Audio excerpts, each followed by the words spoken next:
version of Ask Julia, Cheryl, who won the contest, asked me this question. How do you keep track of the flow of your storyline and/or character relationships? And do you alter your techniques for the type of story, and she put in parentheses length, or use whatever you feel comfortable with? Okay, Cheryl, sit back because you're about to be astounded by the science and craft that goes into this. This is what I do.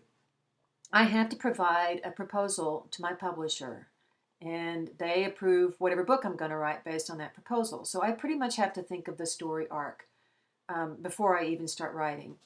My proposals look like this. They are single-spaced. They're usually about 10 pages long. They cover the arc of the story. They cover what the relationship between the hero and heroine are going to be. And they cover any, like secondary characters or secondary plot lines. And my editor prefers something a lot shorter, but I have to write that synopsis about 10 pages long because I have to work it out in my head. I'm not very good at plotting. It takes me a while to figure out where these two people are going to go. They're going to meet, they're going to fall in love, they need some obstacles to kind of flesh out the book, and then there's going to be a happy ever after.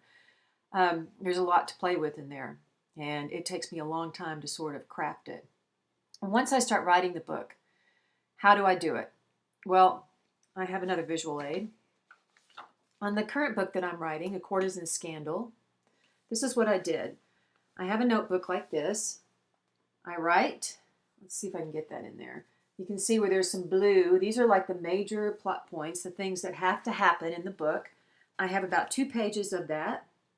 Then I go back and I add in some things that I know should happen. That's like the pencil underneath from the proposal, and just things that I know need to happen because I've been doing this for a long time and I know what needs to go in the first third and the second third and the third third of the book. And I tend to think of books in thirds.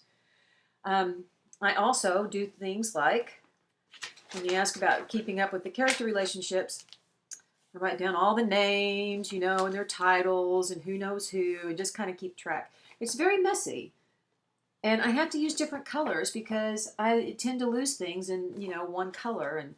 And by the time I finish a book, I have about 10 of those handwritten pages, all with different notes that would make no sense to anybody anywhere except to me. I do that for every single book.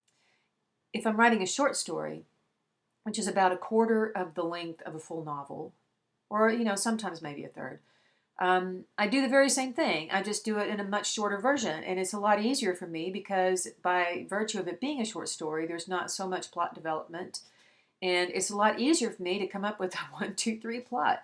In fact, if I could make a living writing short stories, I would do it because I am that bad at plotting, or it takes me that long.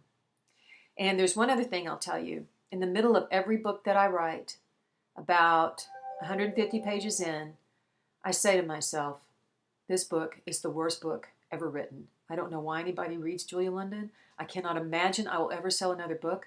It's horrible. It's awful. Now, I've written about a little over 20 books. I have to count them to know exactly how many. I'm not sure.